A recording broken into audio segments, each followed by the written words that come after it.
नमस्ते बहनों और भाइयों, हमारे साथ जुड़े रहने के लिए हमारे वीडियो को लाइक करें, शेयर करें, सब्सक्राइब करें। Thank you. मसला ये है कि ये जो जीएसपी प्लस स्टेटस है ये 31 दिसंबर 2023 को ख़त्म हो रहा है। ये तो बड़ी परेशान कुन सिचुएशन नहीं। ये इल्ज़ामात मौजूद हैं कि सिविल और पॉलिटिकल राइट्स, ह्यूमन राइट्स का इशू है।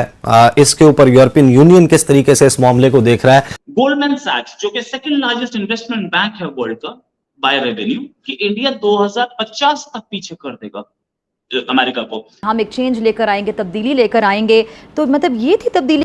वजह उसकी क्या है?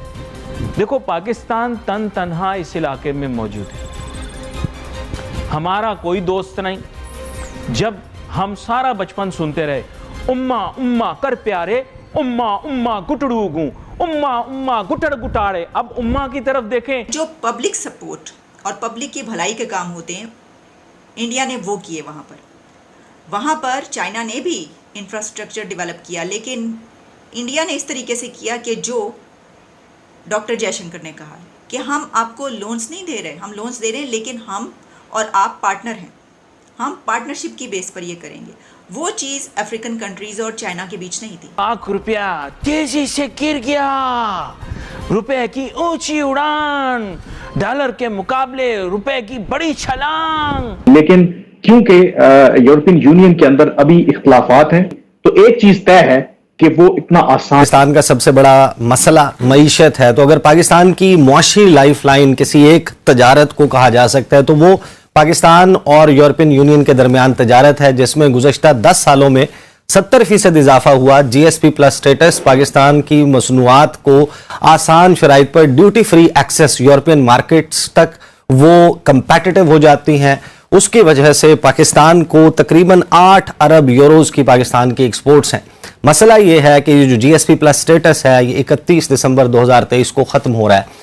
इस स्टेटस के लिए 27 इंटरनेशनल कन्वेंशंस और ट्रीटीज हैं जिनके ऊपर पाकिस्तान ने अमल दरामद करना होता है, जिसमें एक बहुत ही इंपॉर्टेंट और टॉप ऑफ द लिस्ट जो ट्रीटी है, जो कन्वेंशन है, वो international convention on civil and political rights है। क्या पाकिस्तान के पास ये स्टेटस बस बरकरार रहेगा या नहीं रहेगा एक ऐसे वक्त में जब पाकिस्तान में एक पॉलिटिकल क्योस की सिचुएशन है। ये इल्ज़ामात मौजूद हैं कि सिविल और पॉलिटिकल राइट्स, ह्यूमन राइट्स का इशू है। इसके ऊपर यूरोपियन यूनियन किस तरीके से इस मामले को देख रहा है। कामरान, बताइए कि कैसा रहा एक तो दौरा, और उसमें जीएसपी प्लस स्टेटस के हवाले से क्या आप लोगों को बताया गया है।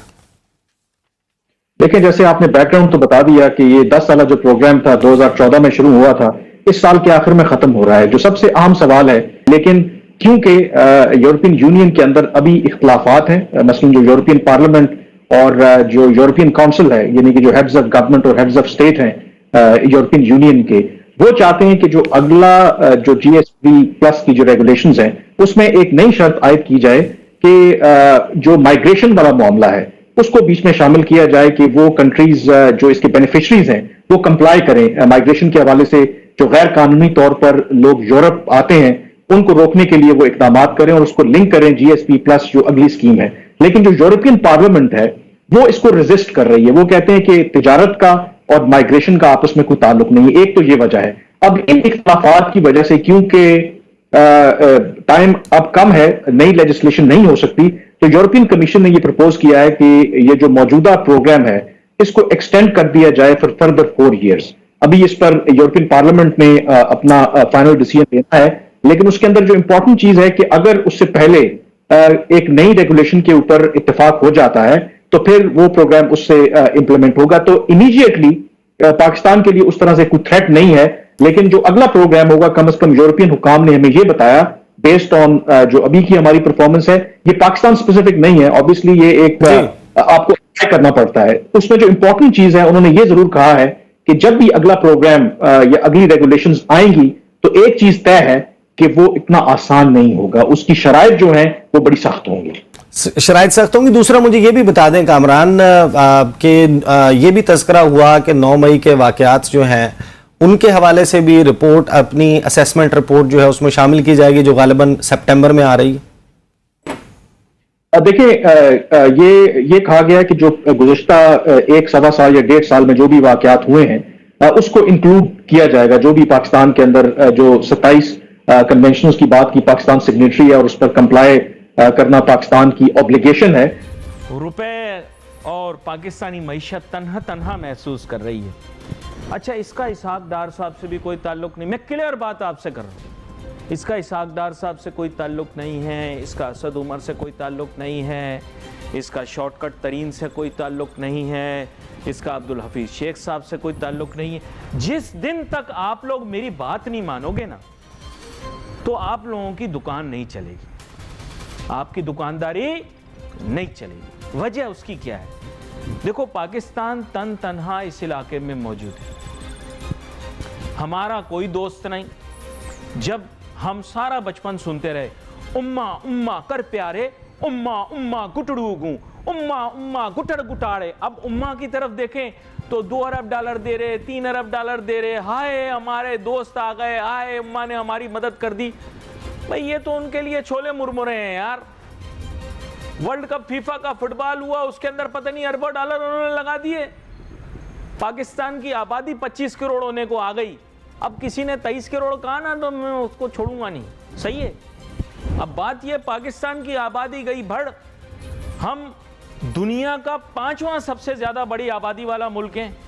वो बच्चा जो इंटरव्यू ले रहा था ना यहाँ पे एक नामालूम सियासतदान का, तो वो बच्चा उसने शुरू किया इंटरव्यू, आपने देखा होगा इंटरनेशनल मीडिया पर। उसने कहा मैं पाकिस्तान के बारे में क्यों सोचना चाहिए, पता है आपको? उसने स्टार्ट किया interview, one of the top anchors है वो, अमेरिकन उस पे है, वो एशियन ओरिजिन का। उसने कहा why should we be concerned about Pakistan? उसने कहा it's a 5th most populous country in the world, 5वां सबसे ज्यादा आबादी वाला मुल्क है दुनिया का पाकिस्तान। और कुछ हो नहीं हो, हर घर में 2 क्रिकेट टीम जरूर निकल रही हैं, आपस में T20 का मैच करा दो इनका। इस मामले में हम कहीं पीछे नहीं है। और जम्मे गफीर इलाका इतना सा है पाकिस्तान। मैं बता रहा हूं, गाड़ी आप स्टार्ट करो, 18-19 घंटे के बाद पाकिस्तान का वो खत्म हो जाएगा रकबा, इतना सा है वो। माल बेचारा। नमस्ते बहनों और भाइयों, सत श्री अकाल। जैसा कि आपने आज की चर्चा में सुना कि पाकिस्तानी मीडिया बात कर रही है, पहले तो हमारा बचा खुचा 1-2 बिलियन का डॉलर का लोन भी मिल भी जाता था यूरोप की मेहरबानी से, जो हमारा GSP प्लस स्टेटस था। अब तो वो भी छिनने वाला। अब हम कहाँ कहाँ ठोकरे खाएंगे, कहाँ कहाँ भीख मांगेंगे। अब तो यूरोप भी हमसे बेवफा हो गया है, बेवफा सनम की तरह हो गया। सब लोग मोदी जी को सपोर्ट कर रहे हैं, अब तो कोई भी हमें सपोर्ट नहीं कर रहा। लगता है ऐसे ऐसे करके सब लोग हमें छोड़ के चले जाएंगे। अब हमें कुछ ना कुछ करना ही होगा। इसी पर पाकिस्तानी मीडिया का रो रो कर बुरा हाल है। और जो आपने सुना, थैंक यू, धन्यवाद, जय हिंद, नमस्ते।